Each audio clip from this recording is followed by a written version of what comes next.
ग्रुपनी परोपकारी संस्था KP human development foundation द्वारा पीपी सवाणी यूनिवर्सिटीना सहयोगथी ऊर्जा नूर स्कॉलरशिप कार्यक्रम शरू करवामां आव्यो छे, जेनो हेतु रिन्युएबल एनर्जी अने संबंधित क्षेत्रोमां अभ्यास करता जरूरियातमंद विद्यार्थीओने सहाय करवानो छे। आ पहल 24 मार्चे केपी ग्रुपना स्थापक चेरमेन अने मैनेजिंग डिरेक्टर डॉक्टर फारूक जी पटेलना 55मा जन्मदिवसे शरू करवामां आवी हती। आ योजना अंतर्गत बीटेक अने डिप्लोमा इंजीनियरिंग कोर्स में अभ्यास करता योग्य विद्यार्थियों ने ट्यूशन फी, होस्टेल, भोजन और परिवहन सहित संपूर्ण मफत शिक्षण आपवामां आवशे।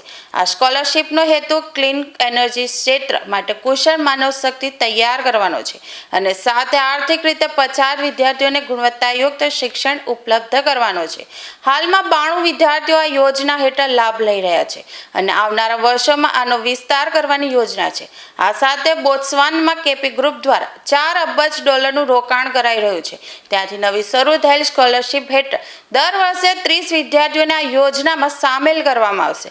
आ वर्षे कुल 120 विद्यार्थीओने स्कॉलरशिप मळशे, जेमांथी 30 विद्यार्थीओ बोत्सवाना रहेशे।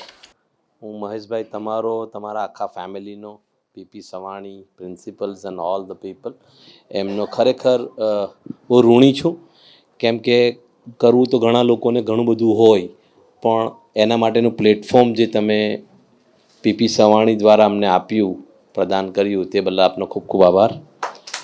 અને આગળ પણ જ્યારે કેપીની જરૂર પડશે, હું કે અમારું કેપી ફેમિલી તમારી સાથે જ રહેશે અને આપણે ઘણા બધા કાર્યો એવા કરવાના છે કે જેનાથી સમાજ અને દેશની ઉન્નતિ માટે અને સમૃદ્ધતા માટે આપણે જે કંઈ કરી શકીએ તે બધું જ આપણે કરી છૂટીશું, એવી મને ઈશ્વરથી દુઆ પણ છે મારી અને આશા પણ છે।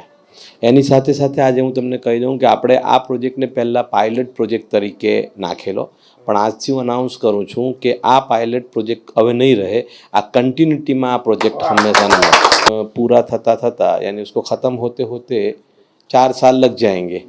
तो वहाँ 4 साल के बाद जो रिज़ल्ट आएगा उसके बाद हम लोग सोचेंगे, लेकिन हम अभी ऐसा नहीं कर रहे हैं। हम ऐसा कर रहे हैं कि एवरी ईयर हम लोग फर्स्ट ईयर क्रॉस हुआ, सेकंड ईयर में जो लोग गए, फर्स्ट ईयर खाली हुआ आपका, फर्स्ट ईयर में और लोगों को लो, ताकि कंटिन्यूटी में ये प्रोग्राम चलता रहे। क्योंकि आज रिन्यूएबल एनर्जी की जो ज़रूरियात है, मैं पहले से मैं ये चीज़ को 18 साल से बोल रहा हूँ, 18 ईयर्स हो गए।